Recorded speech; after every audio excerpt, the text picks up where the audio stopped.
Hey everyone, it's Isabel from the Cognito Forms team. In this video, we'll go over the basics of setting up calculations. I'll give you a quick overview of each calculation type so you can decide which one works best for you. Think of this as your roadmap to getting started. If you're looking for more detailed guidance on a specific calculation type, I recommend checking out our site pages for more in-depth tutorials. First, let's start with the basics: how to set up your calculations.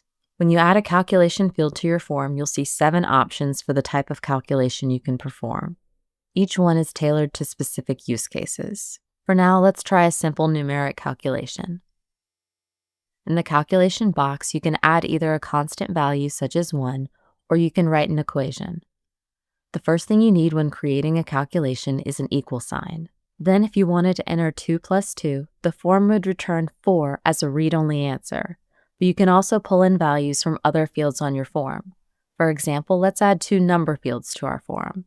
Using a calculation, I want to add up the values entered in these 2 fields. Just like before, we'll start with an equal sign.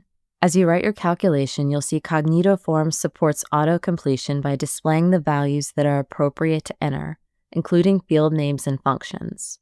Now, if we preview the form, we'll see that the calculation field instantly adds up whatever values we enter into the number fields. Occasionally, you may create a calculation that doesn't quite work. You could have misspelled the name of a field or used the wrong operator somewhere. Whatever the case, whenever there's an error in your calculations, Cognito Forms will display an error indicator to help you figure out where the mistake is.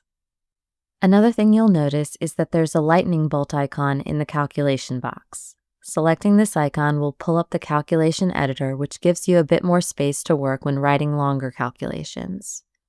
Now that you understand the basics of how to write a calculation, let's talk about the different types of calculations you can create. First, let's look at text calculations.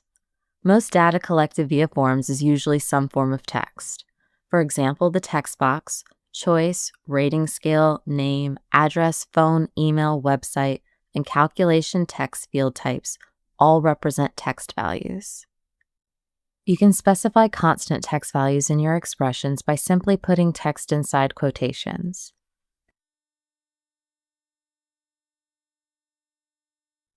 And if you'd like to pull text values into your calculation, you can use the plus sign to create a text equation.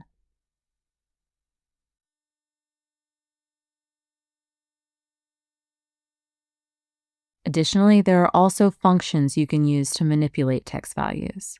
To apply a function to a field, you can insert a period after the name of your field, and a list of available functions will appear. These functions allow you to perform various operations, such as converting the text to lowercase. Yes/no calculations operate on logic-based expressions and return a Boolean value, which means that it's either true or false. For example, if your form included a yes/no field with the question, "Will you attend the potluck?"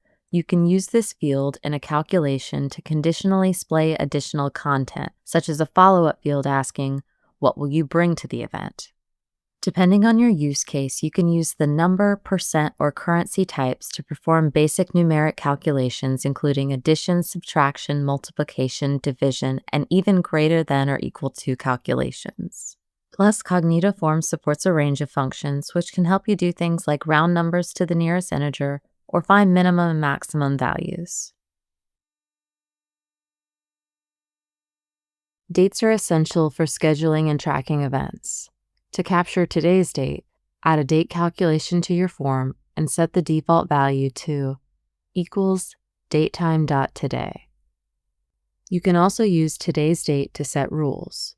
For example, to ensure pickup dates are at least 7 days after today's date. To do this, you could add the following calculation to the minimum date range.